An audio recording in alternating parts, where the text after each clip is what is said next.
मेरो मन राम ही राम रटे रे। मेरो मन राम ही राम रटे रे।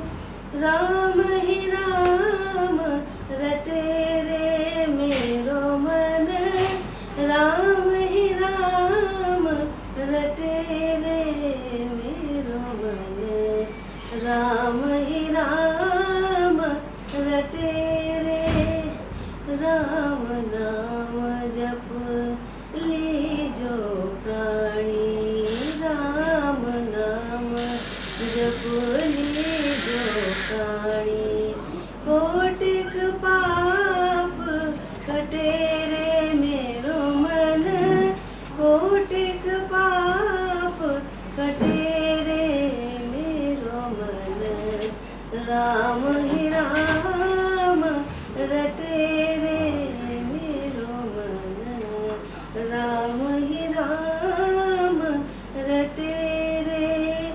जन्म जन्म के खत जो पुराने। जन्म जन्म के खत जो पुराने। नाम ही लेत फटे रे। मेरो मन नाम ही लेत फटे रे। मेरो मन राम ही राम रटे रे। मेरो मन राम ही राम रटे रे। कनक कटोरे अमृत भरियो। कनक कटोरे अमृत भरियो। पीवत कौन नटे रे। मेरो मन पीवत कौन नटे रे। मीरा के प्रभु हरि अविनाशी। मीरा के प्रभु हरि अविनाशी। तन मन ताहि पटे रे। मेरो मन तन मन ताहि पटे रे। मेरो मन राम ही राम रटे रे। राम नाम जप लीजो प्राणी।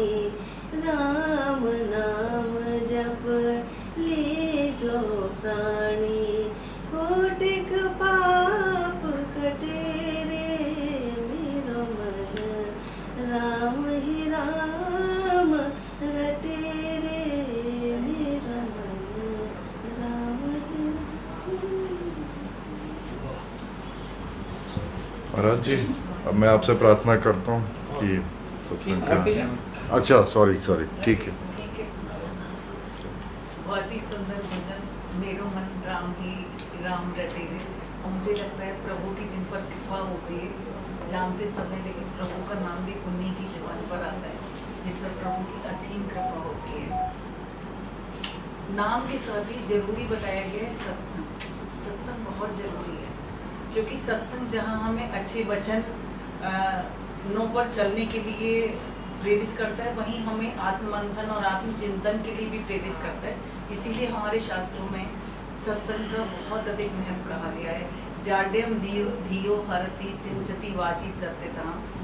सत्संगति किम न करोति पुत्सा। यानी बुद्धि की मूर्खता को हटता है, जड़ता को हटता है, तो सत्संगति क्या नहीं करती। सत्संगति यानी महान पुरुषों का, सत्संगियों का संग, क्योंकि वहाँ हमें प्रेरणा मिलती है आत्ममंथन की, आत्मचिंतन की। हमारा आज ये बहुत सौभाग्य है कि महाराज जी श्री रविपुरी जी हमारे बीच में हैं, और आज हम अपनी आध्यात्मिक चेतना को जागृत करने के लिए, अपने आत्मचिंतन के लिए उनके समक्ष हैं। और हम उम्मीद करते हैं कि आज हमें जरूर से इस आत्मचिंतन में कुछ ज्ञान के मोती अवश्य मिलेंगे, जो हमारे भक्ति और प्रेम को और बढ़ाएंगे। गुरु जी से कुछ सुनिए।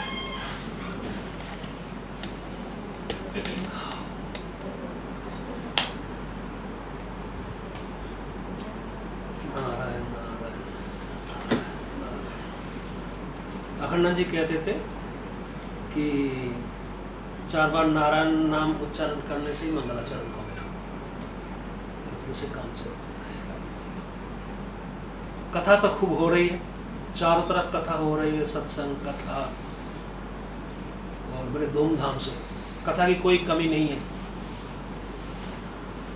और भागवत इसी में कहा गया है, जहाँ भागवत कथा होगी वहाँ तुम जितना खर्च करते हो घर में ब्याह शादी में, उतना खर्च करो। तो इसलिए खूब खर्च करते हैं सब भागवत कथा में, झांकी बनाते हैं, परंतु कोई परिवर्तन देखने में नहीं आ रहा समाज में। समाज में खास करके एक कथा आदि श्रवण करके कोई परिवर्तन देखने को नहीं मिला। 90% मैं कह रहा हूँ, 100% नहीं, किसी ना किसी में तो परिवर्तन आता ही है।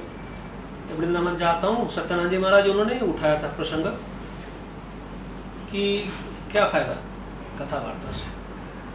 तो हमारे एक संत है परमेश्वरानंद जी, उनकी दृष्टि बहुत पॉजिटिव है। तो वो कहते थे कि कुछ भी हो, एक ना एक शब्द किसी न किसी को चुभ ही जाता है। यही अब वर्तमान समय में कथा का महत्व, महिमा। पर कथा में प्रवेश क्यों नहीं कर पाते श्रोता?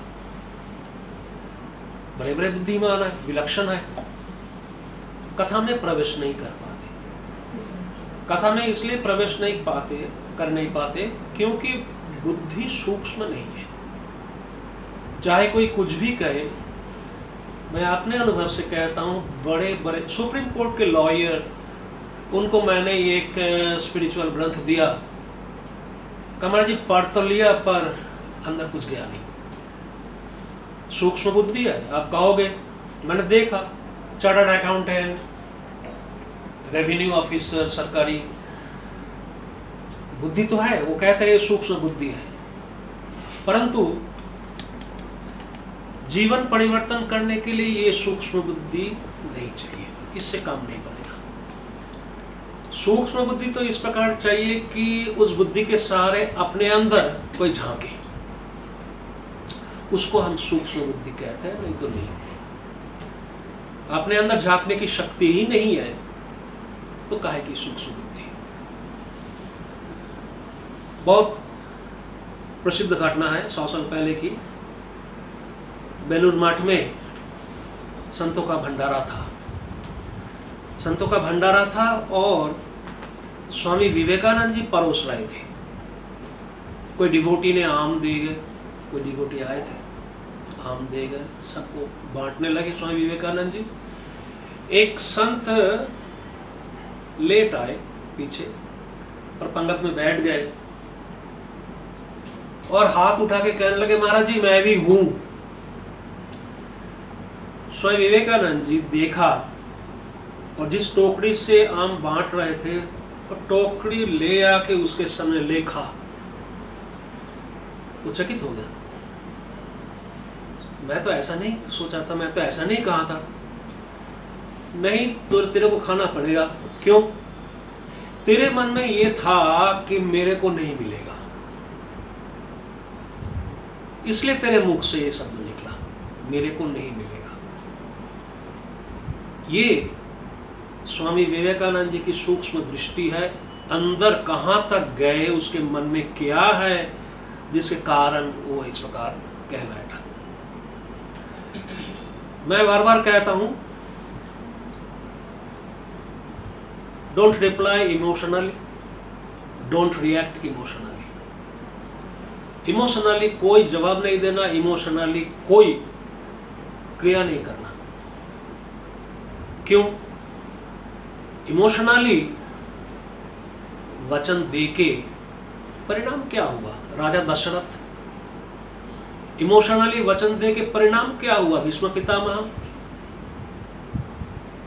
ये खाली कथा नहीं, हमें इसमें प्रवेश करना चाहिए और इससे शिक्षा लेनी चाहिए कि हम अपने जीवन में इमोशनली किसी को वचन ना दे, इमोशनली कुछ ना करे।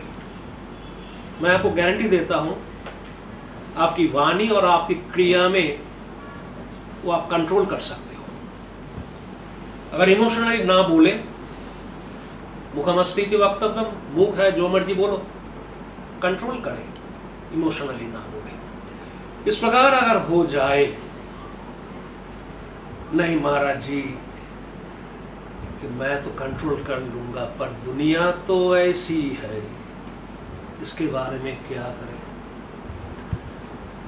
तो इसका कहना यह है, जैसे ड्राइव करते करते आप देखते हो कि अचानक कोई आ गया रॉन्ग रूट से, ओवरटेक करके चला गया। मैं देखा बहुत, फिर ड्राइवर गाली देते रहते हैं, क्रॉस करके चला गया। तो आपको ड्राइविंग लाइसेंस दिया गया ठीक से चलाने के लिए, न कि किसी को गाली देने के लिए। दुनिया तो ऐसे ही रहेगी, जिसका समाधान नहीं होता वही है संसार। Don't try to solve it. भगवान ने दी हमें, जो दी वो सब वरदान है। कई दिनों से कार्तिक के साथ एक चर्चा हो रही थी कि मामला जो है आजकल के कथावाचक बिगड़ भी दिया। अगर कोई जाके ऐसे कथावाचक के सामने बोले कि महाराज कुछ नया बिजनेस चालू करना चाहता हूं या कुछ, वो कथावाचक कहेगा अरे वासना त्याग कर, दिस इज रॉन्ग। ये गलत शब्द का प्रयोग हुआ हर एक जगह, ये वासना वासना वासना। अरे तुम घर गृहस्थी हो, साधु थोड़ी हो कि वासना त्याग करो। ये नहीं, ये है इच्छा। इच्छा शक्ति आपके अंदर है।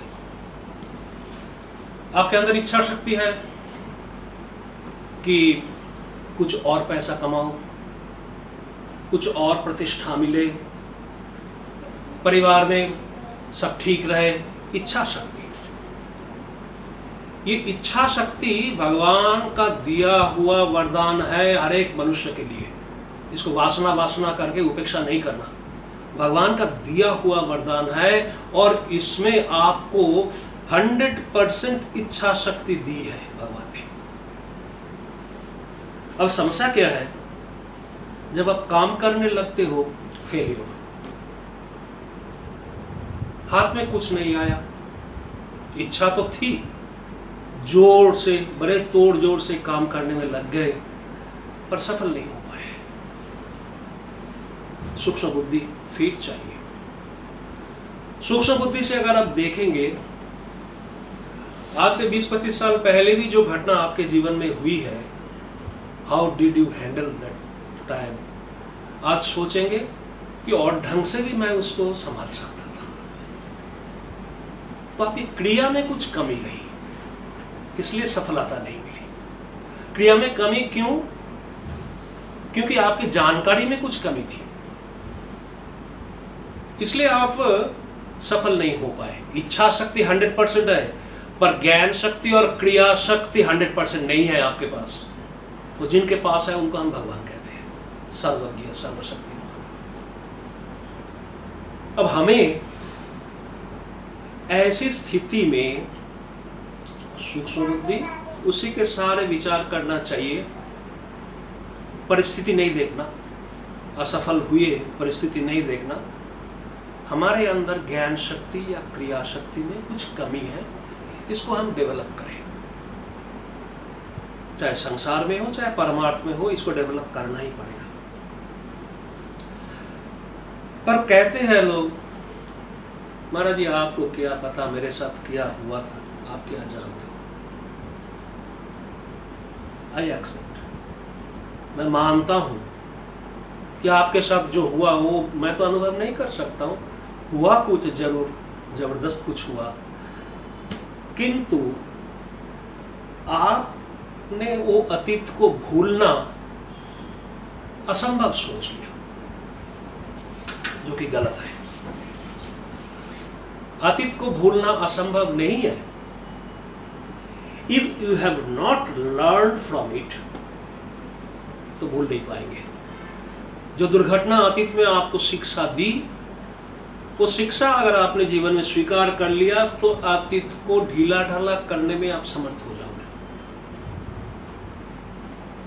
इसलिए एक्सेप्ट द पास्ट, अतीत को स्वीकार करें। लड़का बिगड़ गया, लड़की मेरे को मानती नहीं, सब शिकायत करते हैं और सबका जवाब भागवत में है, इसलिए लेके बैठा, कोई सुनाता नहीं।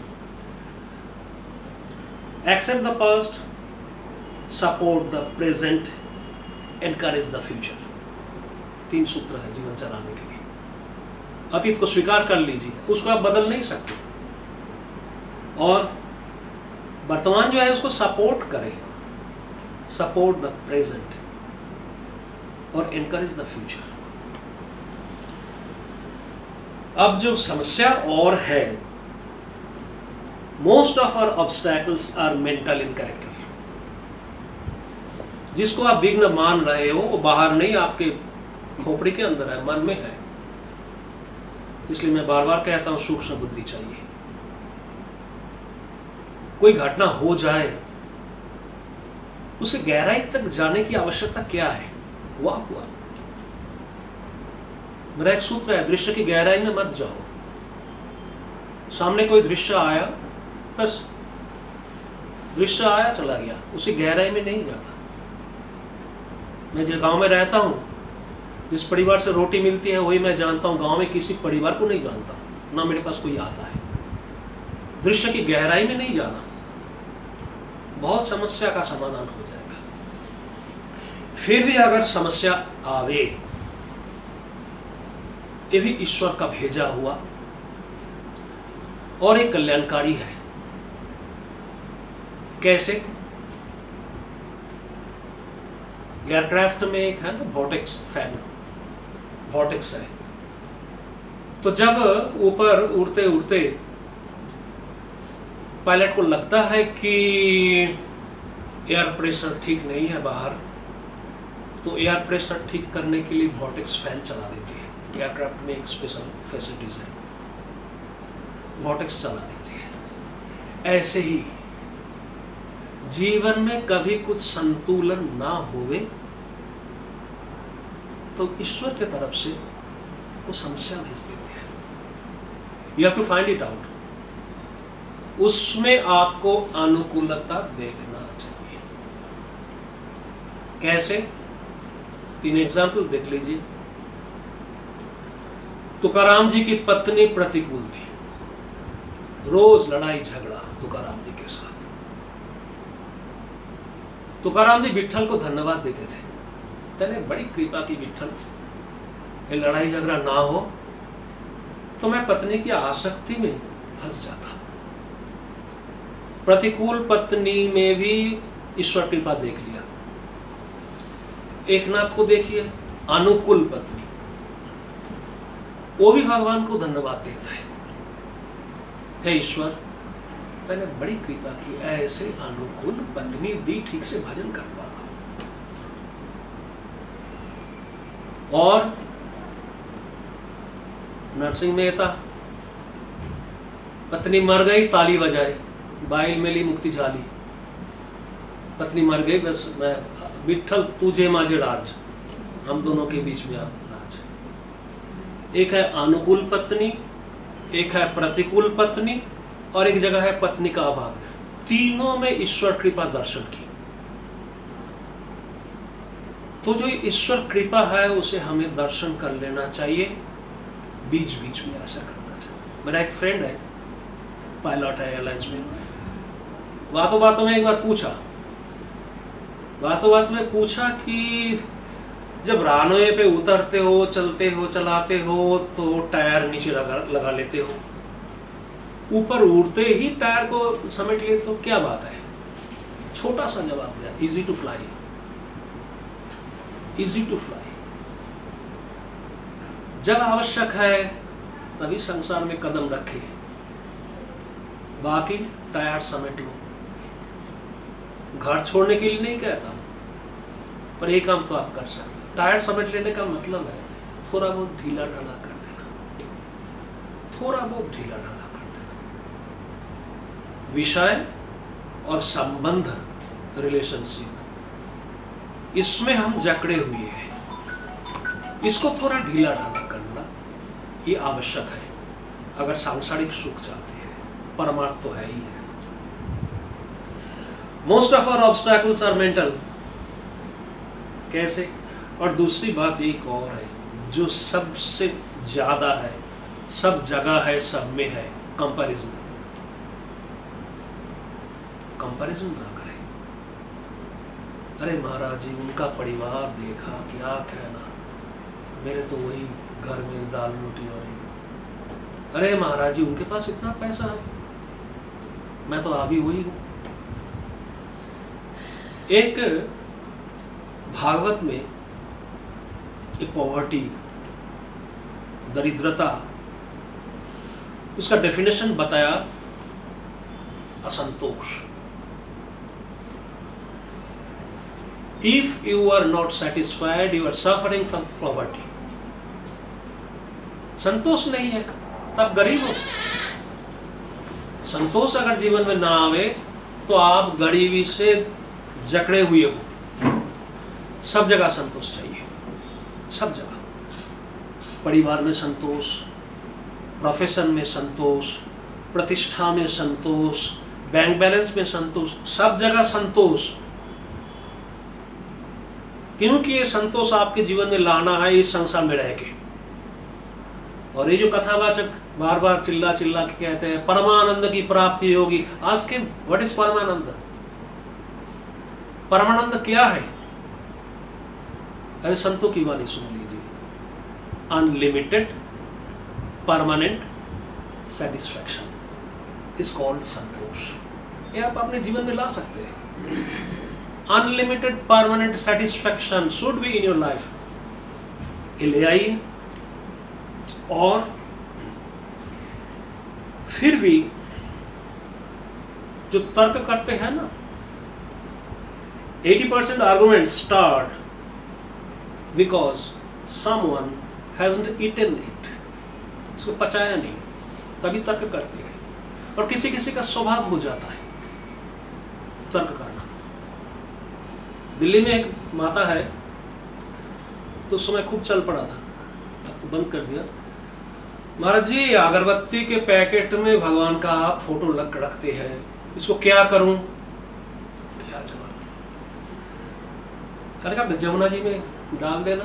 घर से जमुना जी बहुत दूर है, तो ठीक है। कहा मंदिर में जो बासी फूल है वो जहाँ फेंकते हैं वहीं डाल देना। और मंदिर में तो बहुत भीड़ होती है, कचरा भी है। जो बोलूं वो तर्क करती है। मैंने कहा ठीक है, उसमें से परमात्मा भगवान का जो राम का कृष्ण का चित्र है कैथी से काट के मार्किंग के लिए रख लेना ग्रंथ के बीच में। ये महाराज जी वो तो घर भर गया काटिंग करते करते। क्या जवाब दो? मैंने कहा मेरे को दे दो। किसी का स्वभाव है तर्क करना, तर्क करना उचित नहीं है। इससे क्या होगा, ये जो 80% तर्क हो रहा वो पचाया नहीं। एक भी शब्द, मेरा एक भी शब्द नहीं पचाया, तभी तर्क करता है। और अल्टीमेटली क्या हो जाता है, नेगेटिविटी इज द रिजल्ट। बुद्धि में ये एक नकारात्मक सोच तैयार तत्काल।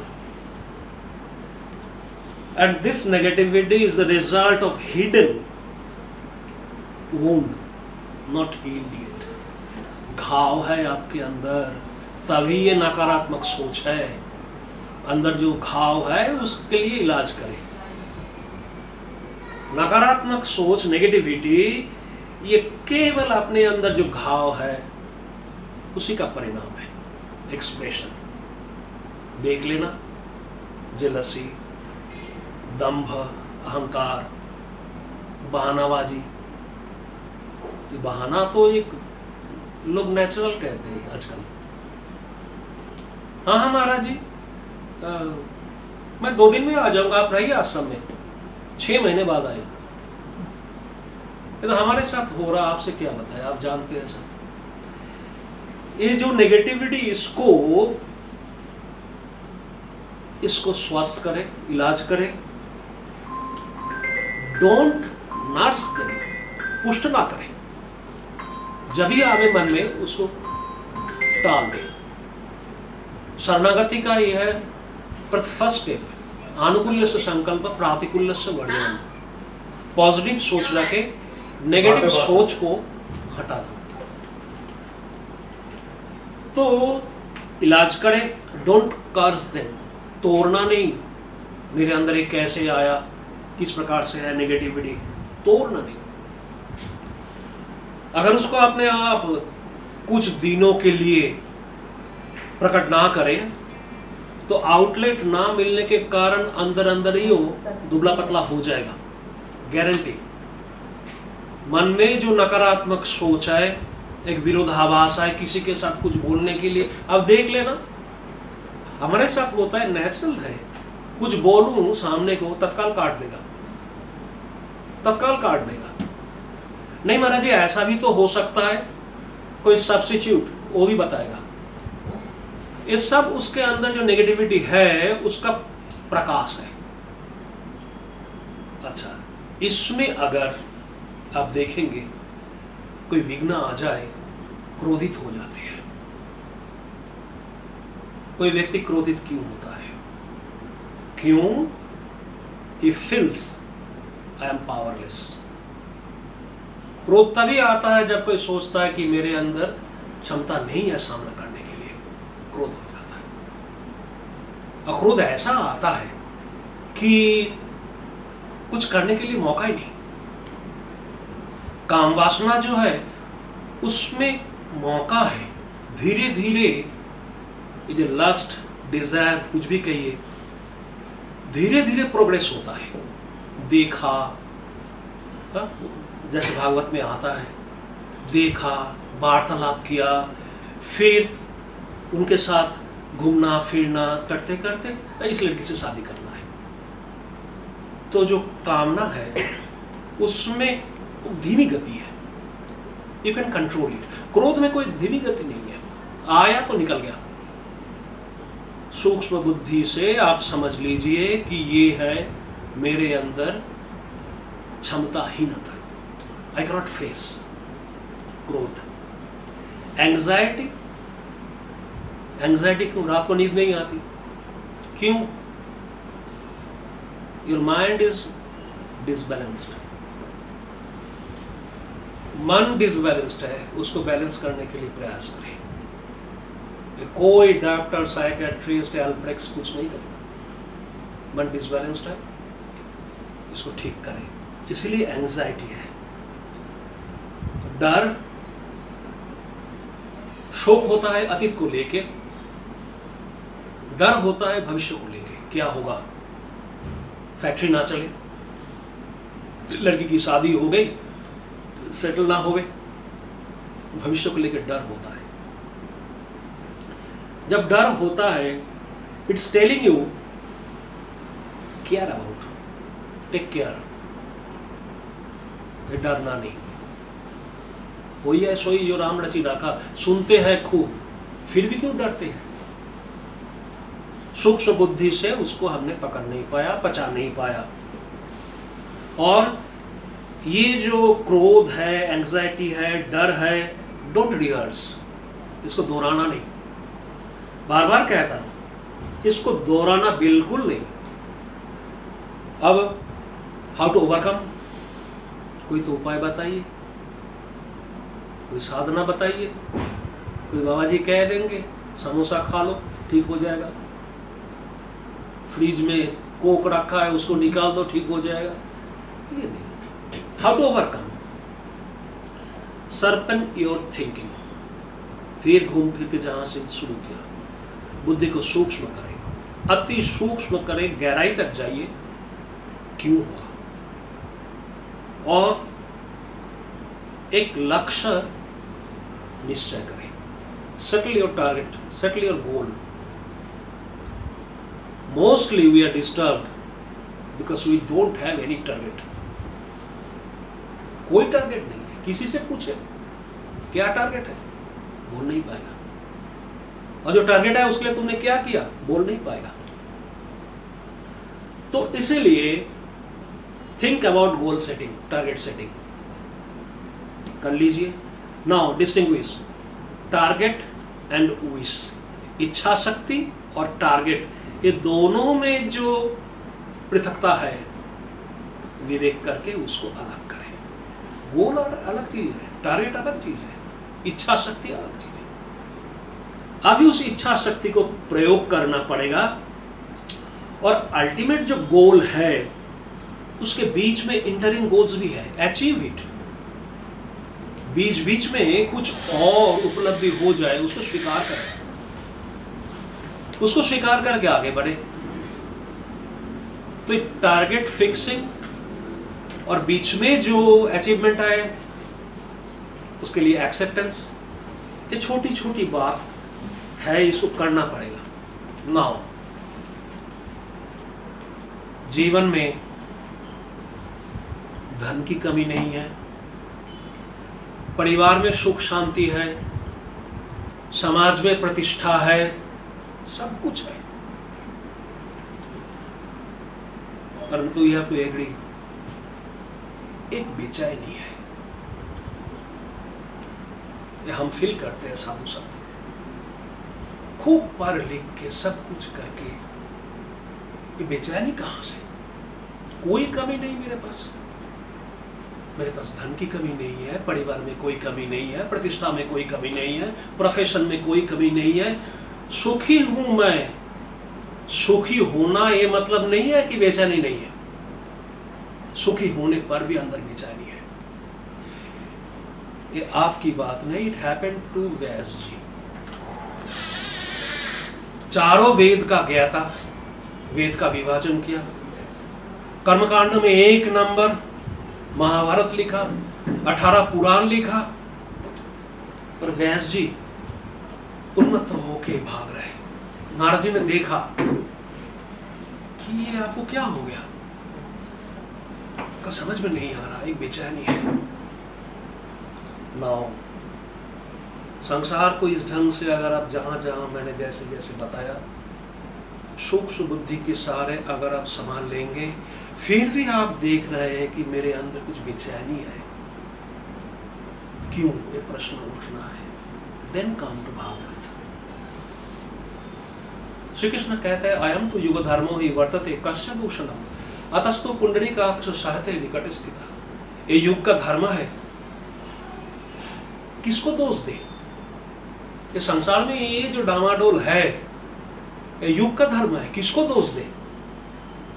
इसलिए श्री कृष्ण रहते हुए भी इसको सहन करके गए, हमें भी सहन करना पड़ेगा। जीवन में सबसे बड़ी साधना है सहन शक्ति और धीरज। If you have your target, सहन शक्ति और धीरज। क्यों? क्योंकि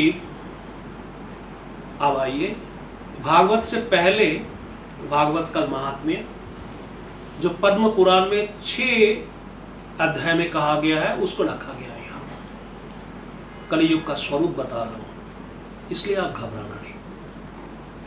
सत्यम नास्ति तपा शौचम दया दानम न विद्यते उदरम भड़िनो जीवा वराका कूट भाषिणा।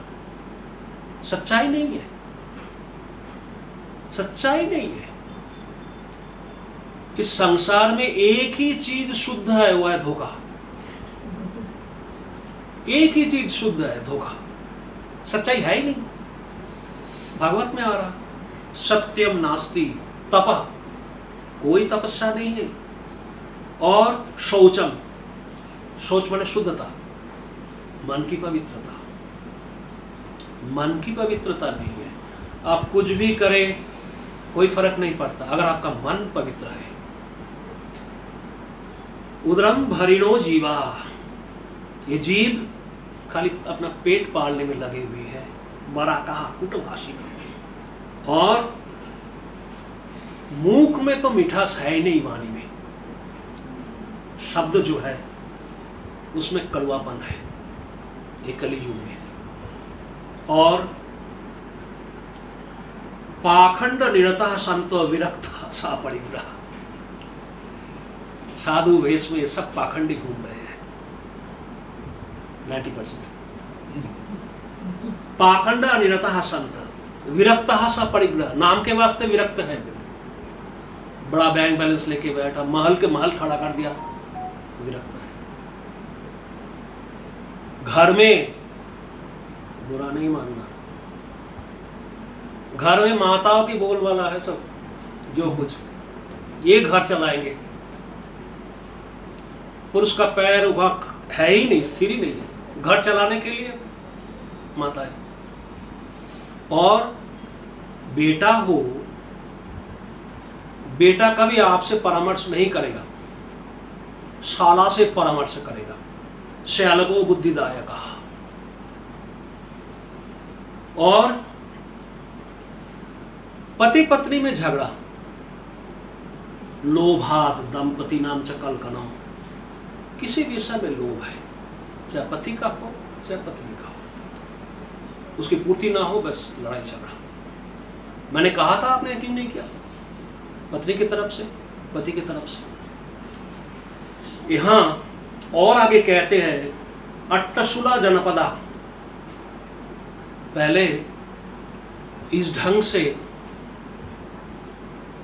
खरीदारी नहीं होती, अन्न बेचना ये भी नहीं होता। अट्टशूला जनपदा शिवशूला द्विजातया, और जो विद्वान है वो अपनी विद्या विक्रय करेंगे। मैं अभी भी देखता हूं आश्रम में 1 महीना भागवत सुनाते हैं, 5000 रुपया फिक्स। अभी भी आश्रम में आते हैं, उपनिषद पढ़ाते हैं भारी लिफाफा के आधार पर। तो शिवशूला, शिवशूला माने ज्ञान की भी बिक्री। हमने कभी सोचा ही नहीं था ज्ञान की बिक्री।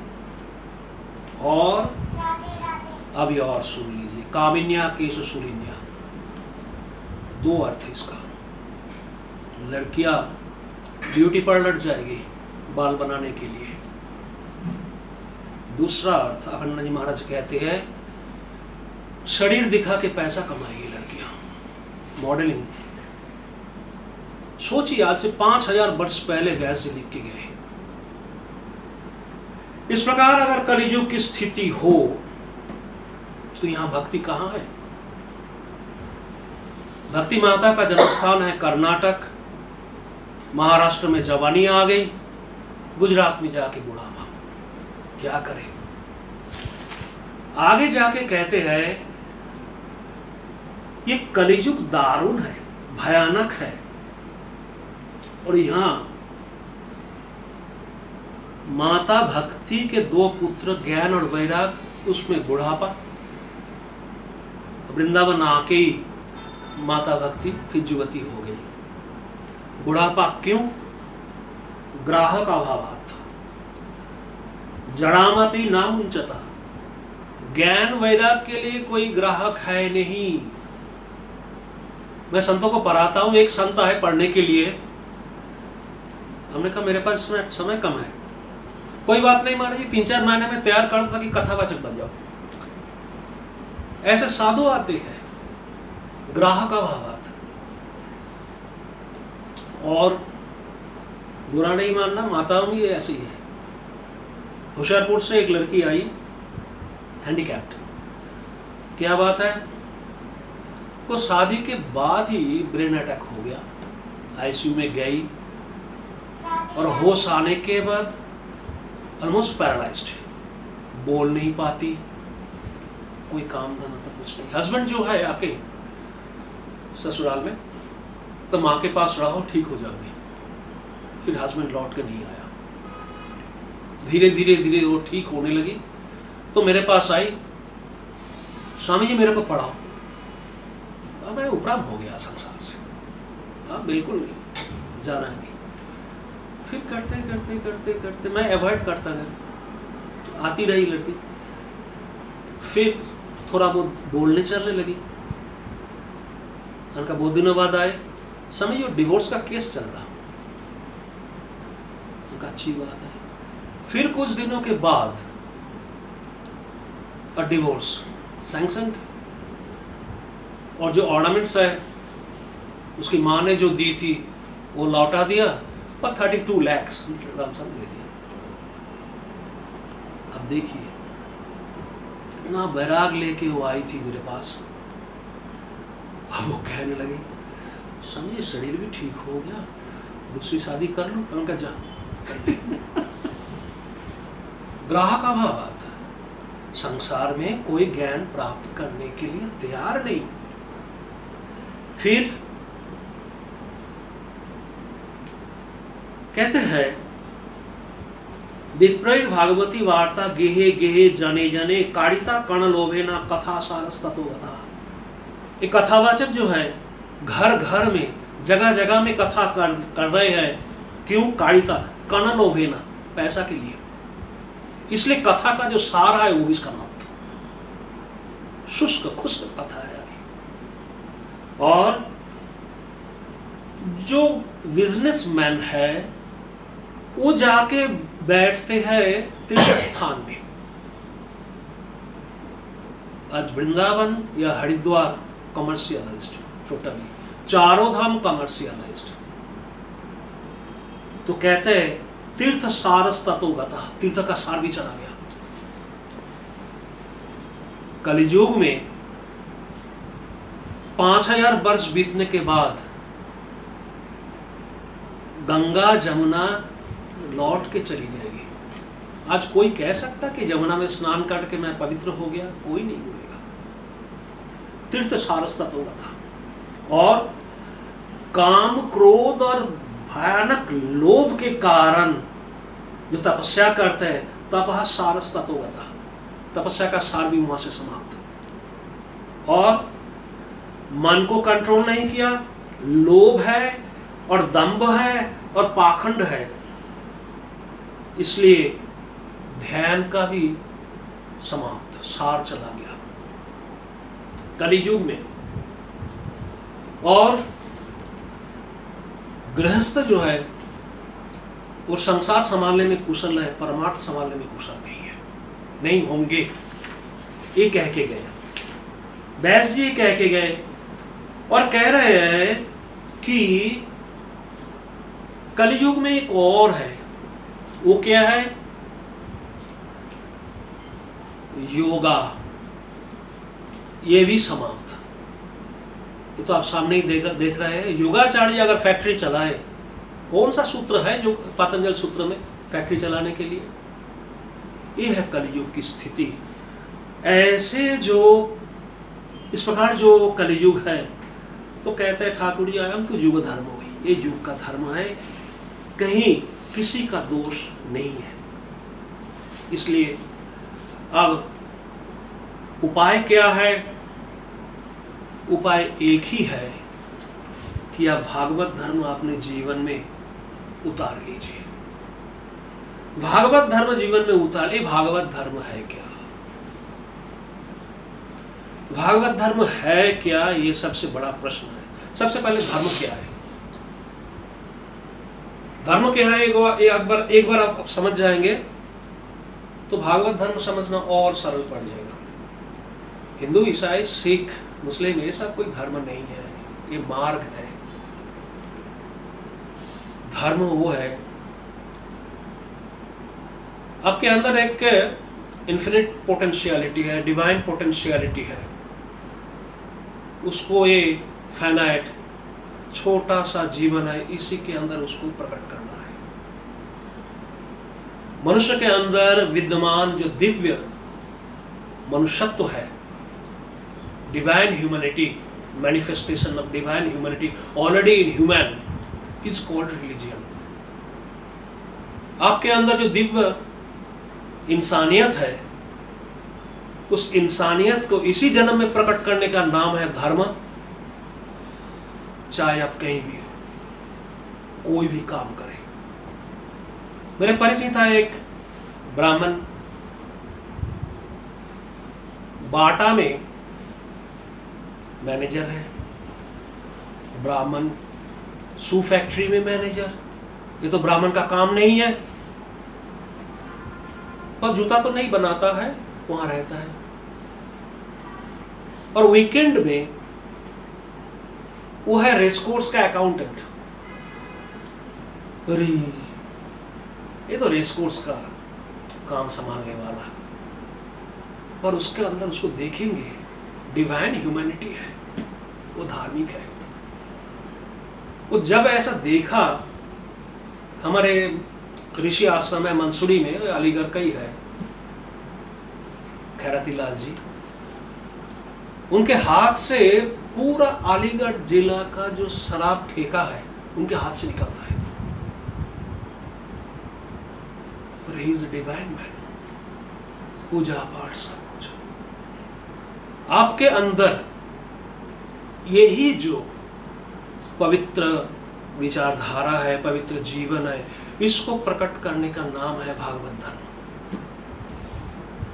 उसमें कोई बहानेबाजी नहीं, निंदा चुगली चालाकी आदि नहीं। आपका कर्म कैसा भी हो, ये अगर आप करें तो भागवत धर्म सार्थक हो जाए। तो नारद जी ने व्यास जी से कहा, आपने सब बताया, भागवत धर्म का प्रचार करें। तो व्यास जी फिर भागवत लिखने के लिए खड़े हो गए, फिर भागवत लिखा। और उसमें सबसे पहले कलियुग आने के बाद 30 वर्ष के अंदर सुखदेव जी ने परीक्षित को सुनाया पहली बार भागवत। आजकल के कथावाचक तो खुद कह देते हैं, ना तो मैं सुखदेव हूं ना आप परीक्षित हो। क्या फायदा इस सबको निराश करके। कलियुग प्रवेश के 30 वर्ष बाद पहली बार भागवत। उसके बाद गोकर्ण भागवत 2 श्लोक से है, अति सुंदर है गोकर्ण भागवत। भागवत का फल है वहां बताया गया। आत्मदेव एक बड़े अच्छे ब्राह्मण थे, पर जैसे अभी बताया, घर में कुछ नहीं है, बेचैनी है, पुत्र नहीं है, घर में गाय दूध नहीं देती, वृक्ष में फल नहीं लगता। हैरान होके आत्मदेव सुसाइड करने के लिए निकल पड़े। ये है वो कथा। सुसाइड करने के लिए निकल पड़े। आगे जाके रास्ते में संत मिले, रोक लिया। क्या करने जा रहा? कैसे दुखी हो, सुसाइड करने के लिए, रुक जा। संत ने देखा, अरे तेरे तो कोई बच्चा है ही नहीं, तेरे ललाट में लिखा ही नहीं है। नहीं, आपके पास आया, आपको कुछ करना ही पड़ेगा, जबरदस्ती। संत ने उसको एक फल दे दिया, जा इसको पत्नी को खिला देना, पत्नी इसको सेवन करे तो पुत्र की प्राप्ति होगी। आत्मदेव आया और वो पत्नी जो थी वो पक्का तुकाराम की पत्नी, लड़ाकू, और बुद्धि बिल्कुल उल्टी। किसने फल दिया? संत ने दिया। अच्छा ठीक है, रख दो। अब वो सोचने लगी, फल खाऊं, फिर गर्भधारण करना पड़ेगा, पेट भारी हो जाएगा। सब आया, पेट भारी हो जाएगा, घर का कामकाज कैसे करूं? उस समय अगर गांव में डाकू आ जाए, मैं कैसे भागूं? ऐसे अनाप शनाप सोचने लगे। सुखदेव की तरह वो 12 साल पेट में ही रह जाए, बच्चा ना निकले, यहां तक आया। उसने अपनी बहन को बुलाई, बहन प्रेग्नेंट थी। तो बहन ने कहा, तू एक काम कर, ये फल जो है घर में जो गाय है उसको खिला देना, और मेरी संतान होने के बाद मैं तेरे को दे दूंगी, उसको पालन पोषण करना। ठीक है। कब मैं किसी को कह दूंगा मेरे को गर्भपात हो गया, कुछ भी हो, झूठ बोल के झूठ का सहारा लिया। तो जो पत्नी जो कह रही थी गर्भ होने से ये होगा वो होगा, ये अगर कोई साधिका कहती तो ठीक है,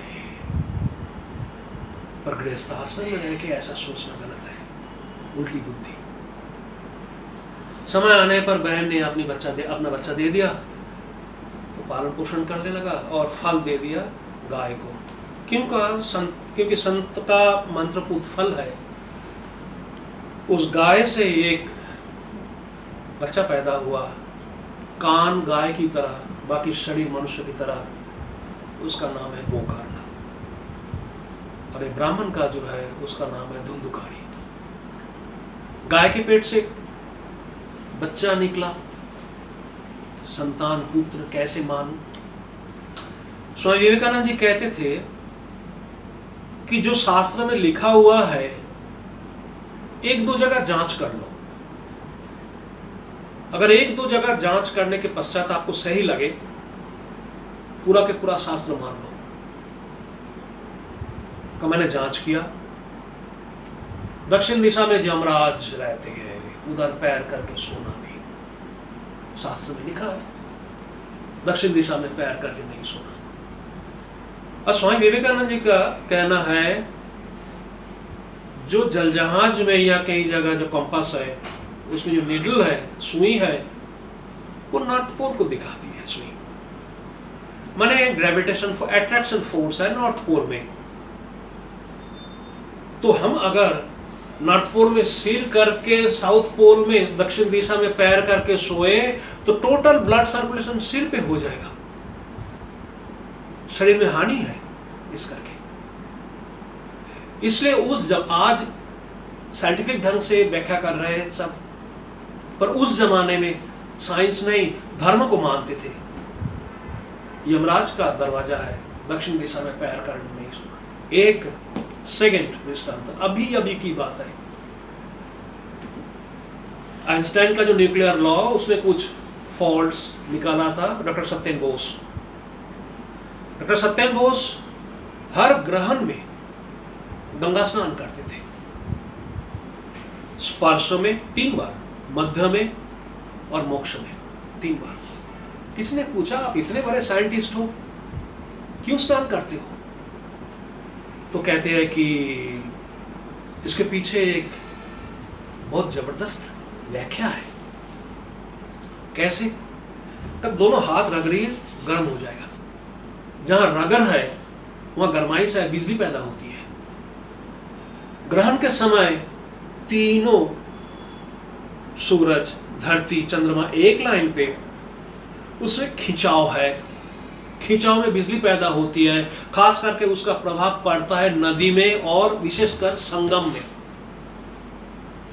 अगर वहां स्नान किया जाए शरीर और मन के ऊपर बड़ा असर पड़ता है, इसलिए मैं स्नान करता हूं। साइंटिस्ट सत्येन बोस। 2-3 जगह आप अगर विचार करके शास्त्र का वचन सही मानेंगे, देन एक्सेप्ट, पूरा शास्त्र मान लीजिए, हो सकता है। हाँ, छोटी सी बात, कोई मानने के लिए तैयार नहीं ना, क्योंकि शक्ति का ह्रास हो रहा, शक्ति घट रही है। कौन मानेगा? ब्रह्मा जी ने संकल्प किया, सृष्टि हो गई। संकल्प से सृष्टि होती थी एक समय। अच्छा, उसके बाद दृष्टिपात से सृष्टि हो गई। धृतराष्ट्र की सृष्टि, पांडु विदुर की सृष्टि दृष्टिपात से। अब आज स्थिति ऐसी हो गई, शारीरिक संपर्क से सृष्टि हो रही है, तो हम उसको मानने के लिए तैयार नहीं है। दृष्टिपात से सृष्टि होती है, अपना मछली है प्रमाण। एक्वेरियम में अगर मछली हो, देखना, अंडा छोड़ के माता घूम चली जाती है और घूम घूम के देखती है, वो जड़ जो अंडा है उससे चेतन मछली निकल आती है। दृष्टि शक्तिपात, दृष्टि से सृष्टि हुई। पोल्ट्री में जाइए देखिए, स्पर्श शक्तिपात। मुर्गी माता अंडा के ऊपर बैठी रहती है, बतख बैठी रहती है 40 दिन, देखा मैंने। वो जड़ जो अंडा है उससे चेतन बच्चा निकाल आता है, संभव है। इस प्रकार से अगर आप शास्त्र को मान ले, गौ माता के गर्भ से गोकर्ण का जन्म हुआ। अब वो जो पत्नी थी ब्राह्मण के साथ लड़ाई करती थी, वो बहुत ज्यादा अति हो गया और लड़का निकला नालायक। लड़का ने अपने मां को पकड़ के कुआं में डाल दिया, मार डाला। बाप निकल गया घर छोड़ के। अब वो लड़का 5 वेश्या ले आया, प्रोस्टिट्यूट घर में ले आया, मौज में रहने लगा। कोई बोलने वाला है नहीं, मां मर गई, बाप चला गया घर छोड़ के। और वो जो मांगे उसकी पूर्ति हो जाए। चोरी डकैत करने लगा, ब्राह्मण का लड़का, उसकी पूर्ति हो जाए। तो एक दिन क्या हुआ, वो जो पांचों है प्रोस्टिट्यूट्स, उसने सोचा ये तो चोरी डकैती करके ऑर्नामेंट्स ले आता है, एक दिन पकड़ा जाएगा, पुलिस आके हमको पकड़ के ले जाएंगे सब, इससे अच्छा है इसको मार डालो। उसके मुंह में जलती हुई कोयला डाल दिया, बड़ा प्रेत बन गया। भागवत की कथा, इसमें स्पिरिचुअलिटी क्या है? हम सब बैठे हैं 5 प्रोस्टिट्यूट को लेके, 5 ज्ञानेंद्रिय, जहां मर्जी जावे, जो मर्जी सुने, जो मर्जी सूखे, इसकी दशा ऐसी होती है, जीवन बर्बाद हो जाएगा अगर ये 5 ज्ञानेंद्रिय हम कंट्रोल ना कर पाए तो। ऐसी स्थिति में वो प्रेत हो गया था। गोकर्ण घूम घाम के जब घर में आया तो देखा ये प्रेत अभी भी है, प्रेत है, तंत्र शास्त्र है, सब कुछ है, आपने देखा नहीं इसलिए मानने के लिए तैयार नहीं। तंत्र शास्त्र तो मैं अभी यहां तक देखा, गुवाहाटी से ऊपर मेयंग एक गांव है, घर घर में तांत्रिक बैठे हैं, 1000 साल पुराना बट वृक्ष है खोखले हुए, उसके अंदर सब संत पहले तांत्रिक तपस्या करके गए। You don't believe it. वो जो तांत्रिक है दोपहर को 12 बजे नग्न होके जपा वृक्ष थे जपा फूल ले आता है, वह मंत्र पढ़ता है, वो जपा फूल किसी लड़की को स्पर्श कर दे वो लट्टू हो जाएगा किसी लड़का के पीछे, जो चाहेगा, जिसके लिए किया, अभी भी है। अगर कोई डंडा इस प्रकार मंत्रपुत कर ले और किसी टाइगर को स्पर्श कर दे तो चल पड़ेगा साथ, वशीभूत हो जाएगा। चांगदेव तो बैठ के आया था शेर के ऊपर मुक्ताबाई ज्ञानदेव से मिलने के लिए। सब सत्य है, प्रेत भी सत्य है।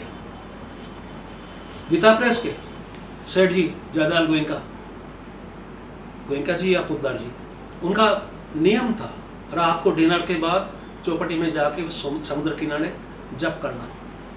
जप करते थे, रोज देखते थे एक सफेद कुछ सामने खड़ा है, कुछ बोलते नहीं। एक दिन रहा नहीं गया, कौन हो तुम? आपने बड़ी कृपा की, मैं प्रेत हूं, पर ये जो है कोई मुझसे पूछे बिना मैं बोल नहीं सकता। क्या बात है? क्या मैं आपसे एक रिक्वेस्ट करना चाहता हूं, गया में जाके मेरे लिए पिंडदान करें, पर तुम्हारा गोत्र वगैरह बता। क्या मैं पारसी हूं? पारसी का पिंडदान? आप घर में जाइए, बच्चे हैं, मैं कुछ पैसा छुपा के रखा, उससे कहिए आधा तुम ले लो आधा मेरे को दे दो, मेरे नाम से पिंडदान कर देना। पिंडदान करके जब आए तो दोबारा आया वो प्रेत, मुक्त हो गया। गीता प्रेस का ग्रंथ है, सब सत्य है। तो जब आया गोकर्ण लौट के तो धुंधुकारी प्रेत होके कह रहा है, भैया मेरे लिए मुक्ति का उपाय ढूंढो।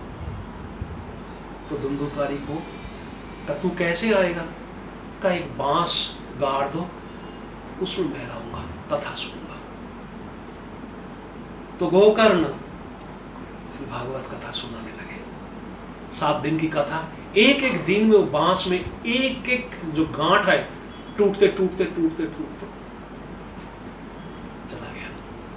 विमान आया उसको ले जाने के लिए वैकुंठ से, और जो बैठे थे गांव वाले सब कहने लगे, अकेले वो क्यों? हम भी तो सुन चुके हैं।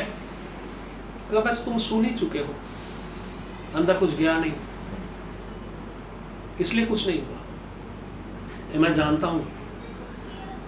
मैं एक बार तमिलनाडु में कथा करने के लिए गया तो बड़े आदमी थे, AVM film, Gemini film, RK films, AVM film, पुराना जमाना में, उसका मालिक वो कथा के लिए बुलाया था 2 दिन के लिए। एक दिन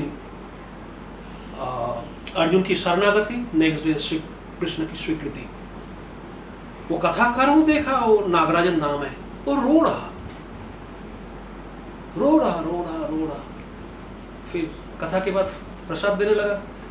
स्वामी आई कुड सी, एक प्रकाश मंच के ऊपर घूम रहा था, I take it easy. Next day कथा की, वो कथा के बाद कांपते कांपते चला गया।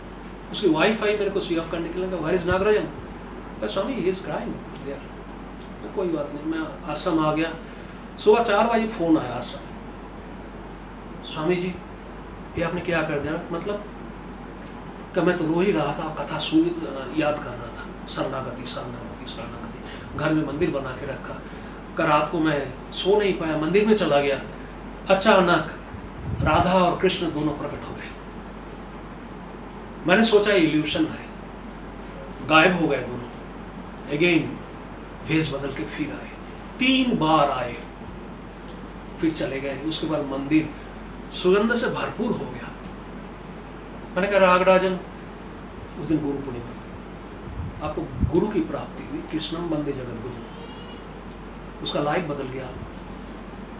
मेरा फ्रेंड था रजनीकांत, उसका एक फिल्म जबरदस्ती पकड़ लिया था। उसके बाद अब वो कहाँ चला गया पता नहीं, पत्नी को लेके। मादुराई में उसका फ्लैट, फोन करता हूँ, है नहीं, चला गया। कितने, कम से कम उस कथा में 250-300 बैठे थे, किसी को भगवत दर्शन नहीं हुआ। First thing, if you have quality, जो जो बताया, जो संसार को संभालने के लिए, वो अगर आपने कर लिया, आपके अंदर अगर इंसानियत है, यू आर क्वालिफाइड, उसके लिए हुआ। सेकंड, जो अभी अभी बताया, योर प्रोफेशन डजंट मैटर, कहाँ हो आप, ये फिल्मी दुनिया के है, उसके सामने भगवान प्रकट हो गए। Second, third, I believe it, आप माने या ना माने, जहां मैं सत्संग करता हूं वहां परमात्मा उपस्थित है, सुनते हैं मैं क्या बोल रहा हूं, तभी तो वहां सुना। और नेक्स्ट, परमात्मा के लिए लैंग्वेज भी कोई प्रॉब्लम नहीं है, वो सब समझते हैं। इसी प्रकार से हम अगर संसार को एक तरफ संभाल लें और इधर अपने अंदर जो मनुष्यत्व है, डिवाइन ह्यूमैनिटी, मैनिफेस्टेड, जीवन से वो बेचैनी चली जाएगी। जब ये लिखा व्यासदेव जी ने भगवान के बारे में, तो जीवन से वो बेचैनी चली गई। नहीं तो आपके पास सब कुछ है, धन, परिवार, प्रतिष्ठा, सब से आप संतुष्ट हो, फुलफिल्ड, पर झूठ नहीं बोलना, कभी कभी बेचैनी तो होती है। उसको हटाने के लिए जीवन को संभाल लीजिए, भगवान का आश्रय लीजिए। धर्मे मतिरस्तु, भगवती गतिरस्तु।